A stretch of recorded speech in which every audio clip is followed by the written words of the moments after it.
खुशियों का है त्योहार, ना तेरा है ना मेरा है, ये सबका है त्योहार। ईद जो लफ्ज़ उच्चारण सां दिल अंदर ख़ुशीअ जो हिकु नओं एहसासु उभरे थो। ईद ईंदे ई ख़ासि करे मीरपुर माथेले में बि ॿारड़ा ऐं औरतूं ख़रीदारी लाइ बाज़ारुनि ॾांहुं रुख़ कनि था।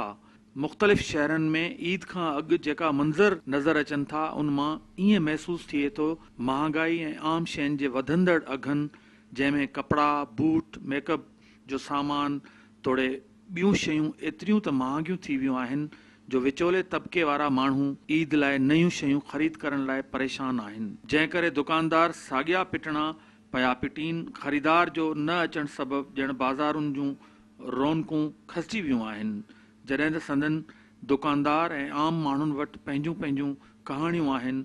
अक्सर ग़रीब माण्हुनि वटि एतिरी रक़म नाहे त हू पेट पूॼा खां अॻिते ॿारनि जे नवनि कपिड़नि, बूटनि ऐं ॿिए सामान लाइ सोचीनि था।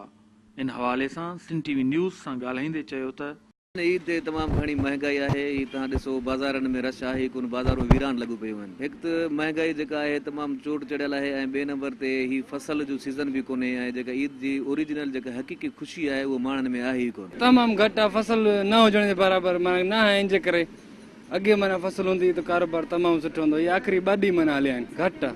अॻे खां बनिस्बत घटि आहे, नॉर्मल आहे, उहो हिसाबु न आहे जेको अॻु में हूंदो हो माना ज़ोर शोर। अॻे त जीअं त अॻु पोइ ईद खां वधीक हिन ईद खां घटि आहे ख़रीदारी। ॾिसो त असां वांदा वेठा आहियूं, सफ़ा वांदा वेठा आहियूं, 2 ॾींहं पिया आहिनि, लॻे कान थो सफ़ा ईद आहे। अभी 25 रोज़ा गुज़री विया आहिनि, बाज़ार में कोई बाज़ार हलचल न आहे। अॼु तक़रीबन सम्झो 28 रोज़ो आहे, 28 रोज़ो आहे अॼु थोरी बाज़ार थोरी हलचल थी आहे, उहो बि अॼोके ॾींहुं। बहरहाल पोइ त ॾींहुं ईअं गुज़ारिया आहिनि असां की बसि लॻे न पियो की रोज़ा आहिनि। हाणे बि ॾिसो माल ढिग जा ढिग लॻा पिया आहिनि, लखे रुपए दुकानदार पंहिंजी इन्वेस्ट कई बीठा आहिनि उधर ते खणी, पर बाज़ार में को हाल न आहे, को रश न आहे। तव्हां ॾिसो बिल्कुलु ख़ाली लॻी पई आहे। ग़रीब माण्हू कमाए पंहिंजे बचनि जो पूरो करे। कैमरामैन उमर कोराई सां गॾु अशरफ बुखारी, सिंध टीवी न्यूज़, मीरपुर माथेलो।